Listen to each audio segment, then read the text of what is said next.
Everyone, we're going to go over lab 1, where we learn some data analysis and using tables and some new packages. So I've got Anaconda Navigator pulled up here. Got two options. I can use Jupyter Notebook, which is just a program on my desktop. It does open a browser window. And then I also have the Anaconda Cloud, and it's very similar. And I can launch that and just do all the Jupyter Notebooks on the web on a cloud server. And but I have to have an account for that. It's a free account. You can use that. You can upload files like tables that we'll be using today. So feel free to do that. I'm going to use Jupyter Notebook. So launch that. Actually, it's already launched. And here we have just my local directory under my username on my computer. If you have a Mac, it'll probably look a little bit different. So I'm going to navigate to where I have this lab 1 set up. So it is on my Google Drive, and then I got to go to CMU. All right, lab 1. So I've already created this notebook. You can, if you're going to create a new notebook, go create a lab 1 folder, and then go here to new Python 3, and then you can just name it whatever. So I have a folder for each lab, and then I have data. In this case, there are 2 CSV files, which are tables that are spreadsheets that I'm going to be using, loading into and working with on this particular lab. So you're going to create a new Python 3 file kernel and then open it. So I'm just going to click on this since I already created it.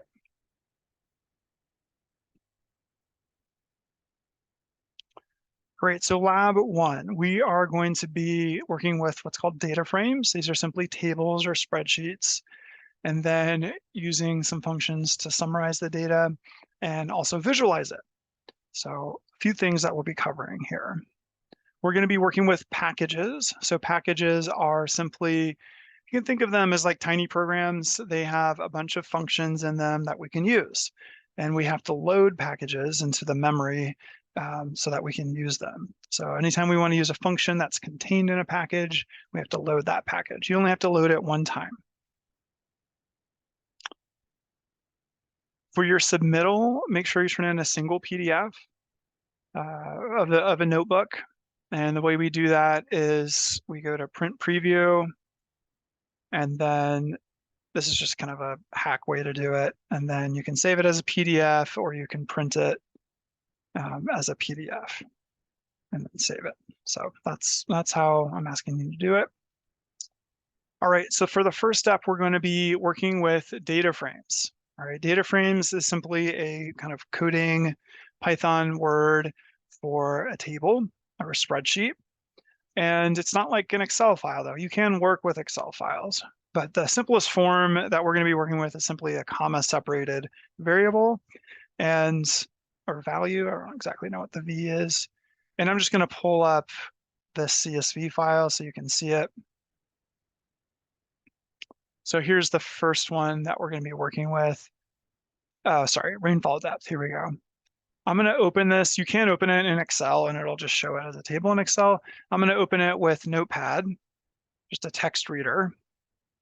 And you can see it's a very simple file where I have a header, a comma, another header. So the first line has the header information and then data. And each column is separated by a comma. So that's the comma separated part. All right, so we can read that into Python and it will have it as a table file.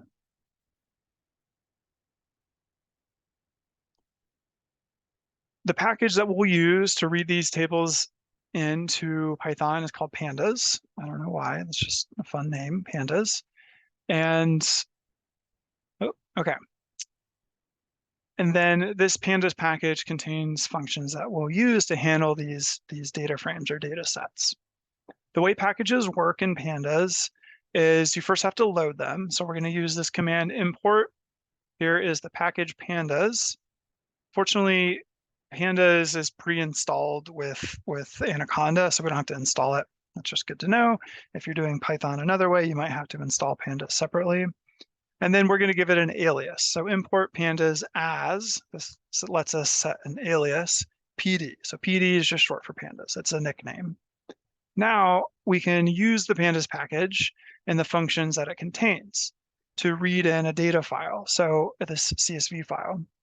To do that, though, we have to still use the handle or alias for pandas. So PD dot, and then here's the function, read underscore CSV. So this is the function that is within pandas package. So we just have to reference the package so that Python knows where to look for this particular function. And then the argument that we pass on to it is simply the name of the file in quotes, so a string. This is the name of the file. It happens to be in the same folder as this Python script, this Jupyter Notebook script.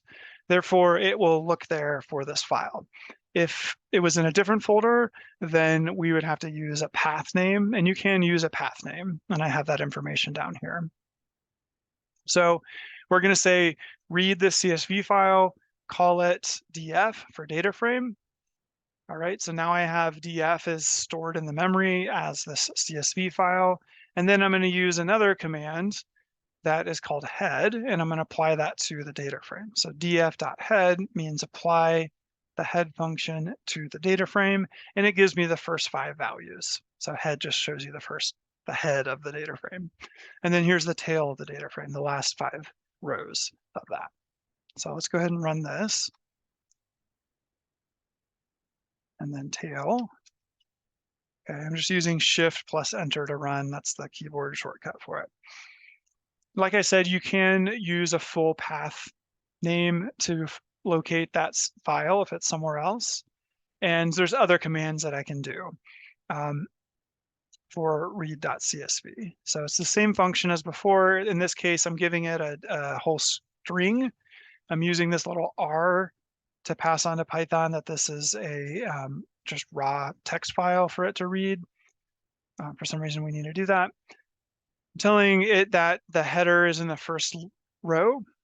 So header equals 1. And then I'm actually changing the name. So you'll see that the column name here is year and rain underscore depth underscore inch. That's something I made a while ago. I don't really like that. So I'm telling Python that the names now for the columns are this. And so if I run this and import the file and put the head, you can see that now we've changed the name of the column. So that's something you can do too. That just makes it easier to type in. So you can also read in Excel files. You just have to tell the Panda and Python function which sheet to look into. And so this would be the name of the sheet, which is by default sheet one. Sheet 1 is the name. Okay, so now we'll use some other Pandas functions and apply it to the data frame. So now that we want to apply a function to something, we're going to use that something, in this case df, that object name, our variable name, and apply the function to that. So we want to find info about the table. Here's our info. It says we have column number 0. That's the way Python works. The first thing is always 0 is year, and then column number 1 is precept underscore inch. The first one is an integer. The second one is a float, meaning it has a decimal point. So first question for you, and in your submittal, what I want you to do is to follow along with this code and just kind of show, like you did with the tutorial videos, show that you're typing this code in and running it and just understanding it. You don't have to copy and paste all this text, but have your own little markdown comments as you go, okay? So just a line or two for each section or important outcome that you want to describe. So you'll have that in your submittal, you'll have these little code cells, and then you'll answer these questions. Please copy and paste these questions in a way that I can see them so that I'm not hunting and pecking for them. I will grade you all for thoroughness and just organization so that it's easy to read and find your responses, and so that your answers aren't buried in a code cell with comments or something like that. I just want to see question 1.1.1 and then your response to it, okay?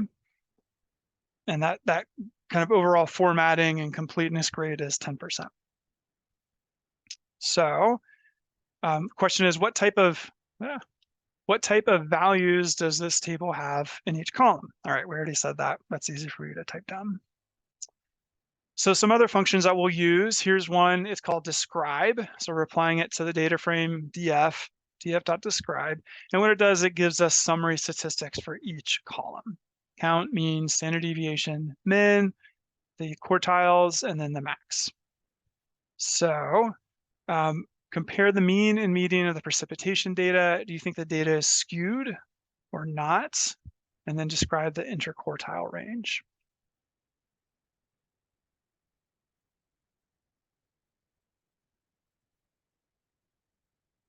Okay, now let's take a look here. We've got, we're not really interested in the interquartile range of the year. So we can actually just reference a particular column or more. So we could put a list in here, or we could just look at one. So here I'm just referencing the particular column's name into df. So this is indexing the data frame and finding just that particular column. And then I'm applying describe to that column. So now I just get the same information, the same summary statistics based on that particular column.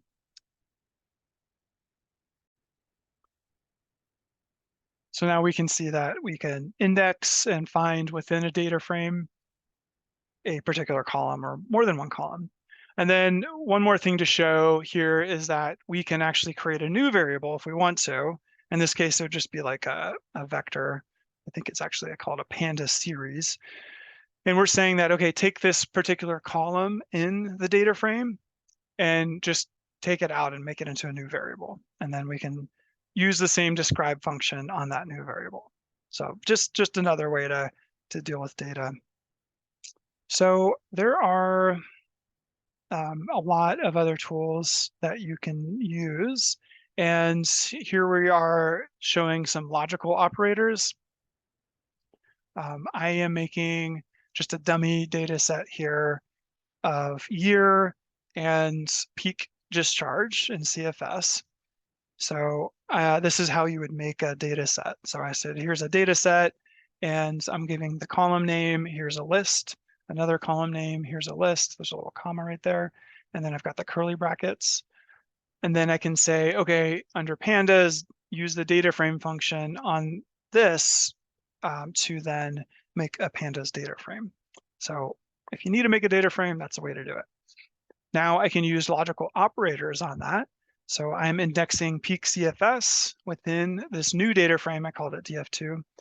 And I'm saying, okay, find out which ones are greater than or equal to 200 CFS. Maybe I have a culvert that I need to build, and the 3-foot diameter capacity is 200 CFS. And I want to see how many peak discharges each year are greater than or equal to that. So I would get like backwater. And so it says, okay, well, actually, most of those are true. So maybe I need to go up. Now I can do another thing, which is sum. So I just did sum. It's a function, and I wrap that whole thing in, that whole string of Boolean outcomes, trues or falses. And it sums up all the trues. So trues are 1 and falses are 0. So it said, okay, 5. Now, if I wanted to make this a percent, I could say divided by length. This is the length function of this column. So how many rows are in there? And that's going to give me a percent. Oh, I didn't like that. Oh, I have to run everything again. Okay, here we go. Run that, and then run that. There we go. So 83%. So this is just a thing for you all to know. If you were to create a Python notebook and run some stuff and then close it and then come back to it, you have to run all the code cells again to load those variables into the memory. Same thing with packages. So I ran this import pandas thing. If I close this and came back to it another time, I still have to import pandas in order to use those functions. So I have to go back and run that. So each time you have to run all your code cells just to make sure everything's loaded in correct order. So on your own, using the above example, in the original DataFrame DF, find the number of years and percentage of years in which the annual rainfall is less than or equal to 50 inches. So just use the same setup there as I did. Okay, now let's create some functions. So you already have some experience creating functions. Here's an example of creating a function to calculate the mean. And so we use def or define, mean is the function, and then x is going to be the argument, colon, and then now here's the kind of meat of what we want to do. I'm going to say, actually, I'm going to just change this word. I don't want it to match the function. I don't think it matters, but we'll just say, oh, I guess it doesn't matter. Well, yeah, let's just say mean.calc, mean.calc, and then wherever I have that variable, I'm just going to change it. I don't want to have this be the same as this, but I don't think it matters. So I'm going to say, okay, to calculate the mean, we're going to sum ideally it's like a series or a vector for x, and then divide it by the length or the number of rows or values in it. And then I'm going to round it. So this round function just rounds it to a certain amount of decimal points. And then I'm going to print mean equals that.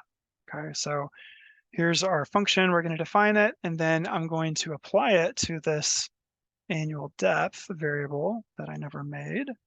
So make that annual depth variable and then apply it. Oh, we got to go all the way back up here. And make sure that we run everything like we need to.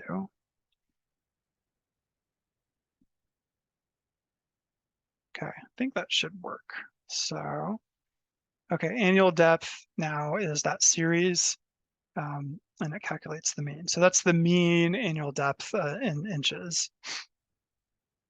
All right, so there are some functions that we might want to use that are already built in. So another package that we can use with built-in functions like the mean, for example, is NumPy. So I'm going to import NumPy as NP for its alias, and then I'm going to use the mean. So guess what? Python has a function called mean. It's in NumPy, and we can use np.mean and apply it to the same series to get the same answer. Okay, so on your own, I want you to create, just like we did right here, create functions for the mean, the median, and the standard deviation, and wrap them all into one so that when you put in a data series like annual depth, you will spit out mean equals, median equals, standard deviation equals. That's what you'll print out. So I give you a couple other tips in here where you'll need to use the length function, sum, and sorted to find the median. So work with that and create your own summary statistics function.